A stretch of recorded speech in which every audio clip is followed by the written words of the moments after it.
Hola, buenos días. Iniciamos este video informativo con muchas energías, agradeciéndoles a todas las personas que se vendrán sumando cada día a la visita de este video, en especial aquellas que manden saludos de palabra de ánimo.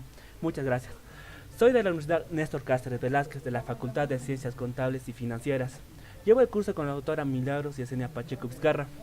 Soy el estudiante Michael Orlando Rojas Zapaza, semestre quinto, sesión C, el año que cursamos el año académico 2019. A continuación les hablaré sobre el título preliminar. Presentación. En materia tributaria influye diversas ramas del conocimiento, principalmente de tres, a saber, el derecho, la economía y la contabilidad. Es por eso esta complejidad que se hace difícil saber e interpretar el sistema tributario en general, siendo el código tributario la norma fundamental o norma base de dicho sistema. De ahí su vital importancia. Por ello, en el presente trabajo he realizado un análisis del Código Tributario, de la parte del título preliminar, como referencia especialmente de las normas 2, 4 y 15, usando un lenguaje claro y directo, aunque no por ello falte la rigurosidad. Esta publicación nace con la intención de ser una herramienta práctica para todos aquellos profesionales y estudiantes ligados al ejercicio de la tributación.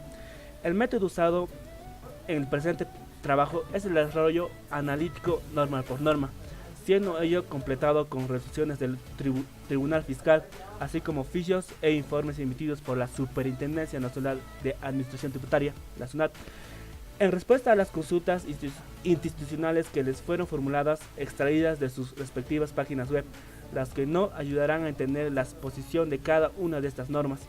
En este contexto, entregamos esta obra a nuestros suscriptores con la seguridad de que sea una herramienta que les permita el conocimiento, el ejercicio y la aplicación práctica de las normas básicas del sistema tributario y para que ellos recién se inician. Comencemos. Texto único ordenado del Código Tributario. Considerando que desde la entrada en vigencia del Código Tributario aprobado por el Decreto Supremo Legislativo número 816 se han dictado diversos dispositivos legales que han complementado o modificado su texto, que la única disposición transitoria de la ley número 27 establece que por decreto supremo refrendado por el Ministerio de Economía y Finanzas se expedirá el texto único ordenado del Código Tributario.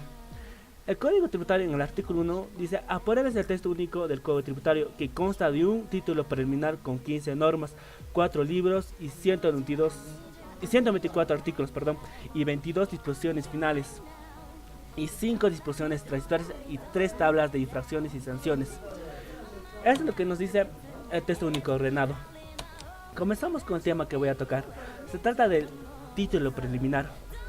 El título preliminar del Código Tributario contiene los principios fundamentales que informan y rigen la disposición y las relaciones que ésta genera, regulada la creación y vigencia y modificación, la interpretación de estas normas tributarias, las fuentes del decreto tributario peruano, entre otros aspectos. Muchos de estos temas han sido objeto de pronunciamientos específicos del Tribunal Fiscal. El título preliminar del Código Tributario comprende de 16 artículos identificados con la palabra norma, seguido de los números romanos correspondientes a su orden sistemático, que contiene los principios básicos que comprende todo tributo. Comenzamos con la norma 2, ámbito de aplicación. La norma 2 del título preliminar establece el ámbito de aplicación del Código Tributario y regula a las relaciones jurídicas originadas por los tributos. Si bien recoge la clasificación tripartita de los tributos, no define un concepto de tributo, dejando a la doctrina suplir ese vacío. Siguiendo a Sainz de Bufanda, entendemos que el tributo es la obligación de realizar una prestación pecuniaria a favor de un ente público para subvenir a las necesidades de esta, que la ley hace nacer directamente de la realización de ciertos hechos que ella misma establece. La palabra tributo es un término genérico que comprende el impuesto, la contribución y las tasas. El impuesto es el tributo cuyo cumplimiento no origina una contraprestación directa en favor del contribuyente por parte del Estado.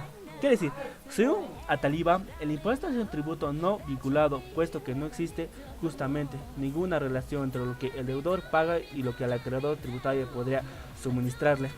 Es por ello que el impuesto tiene como finalidad el de sustentar el gasto corriente del Estado, entendido como aquellas erogaciones públicas que hacen posible la gestión del Estado, entre los cuales encontramos los gastos por el concepto de planillas de los funcionarios y servicios públicos y sus gastos operativos, El pago de las posiciones económicas asumidas por el Estado. Ejemplo, las indemnizaciones por daños y perjuicios que el Estado debe pagar a particulares.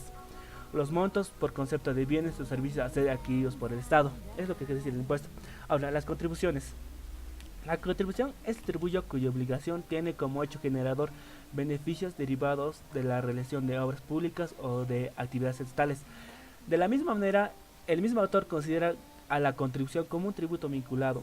La diferencia esencial con el impuesto radica en que la contribución supone la calidad del ejercicio potencial del servicio público prestado o el Estado.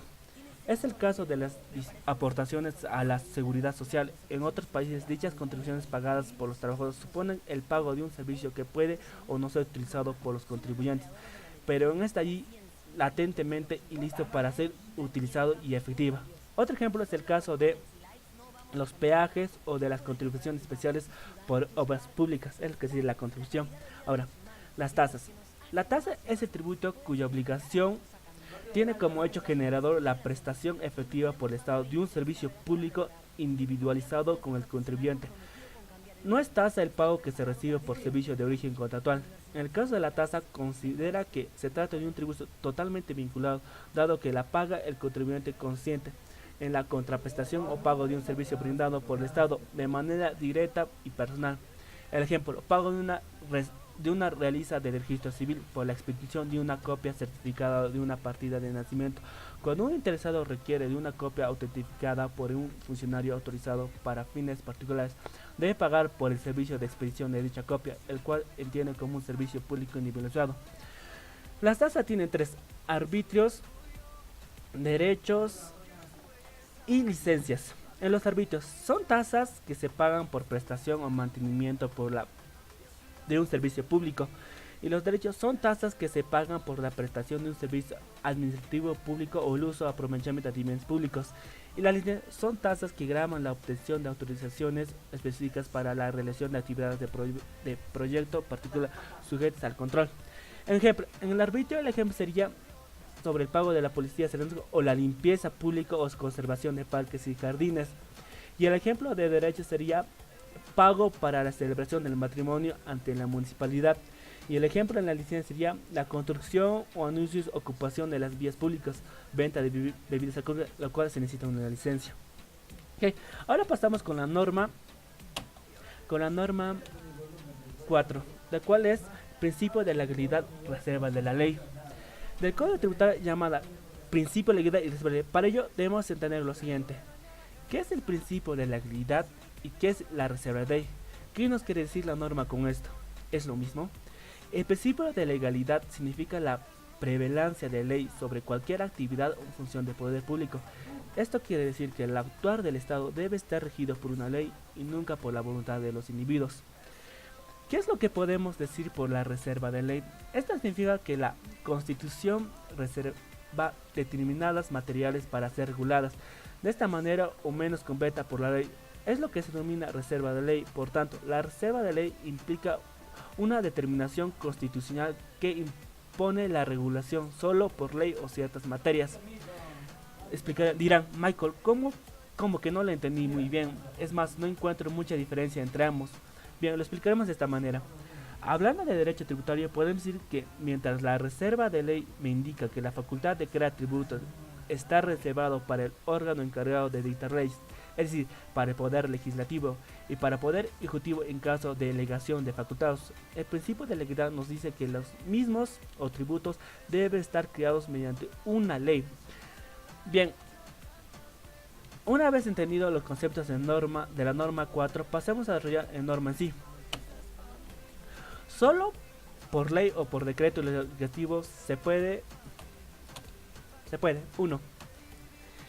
Crear, modificar y suprimir tributos, señalar al hecho generador de devolución tributaria, la base para el cálculo y alícuota, al creador tributario, el deudor tributario y la agente de retención, percepción sin perjuicio de lo establecido en el artículo 10. B. Conceder exoneraciones y otros beneficios tributarios. C. Normar los procedimientos jurisdiccionales, así como los administrativos en cuanto a derechos o garantías del deudor tributario. Definir las infracciones y establecer sanciones. Establecer privilegios, preferencias y garantías para la deuda tributaria. F. Norma formas de extensión de la obligación tributaria distintas a las establecidas en este código. De lo antes expuesto podemos concluir que los tributos nacen por ley, otorgadas por el Poder Legislativo o por el decreto legislativo, otorgadas por el Poder Ejecutivo, y solo en caso de delegación facultades. Los gobiernos locales y municipales y otros pueden crear, modificar o suprimir sus tributos, tasas, derechos, arbitrios y licencias mediante ordenanzas. El nacimiento del tributo emana de norma 4 del Código Tributario. En esta concordancia, el artículo 74 de la Constitución Política del Perú. Recomiendo darle un vistazo a la Constitución. Michael, ¿qué tiene que ver la Constitución aquí? Como verán, recuerda que la Constitución es nuestra Carta Magna, la mayor jerarquía según las fuentes de derecho, norma 3.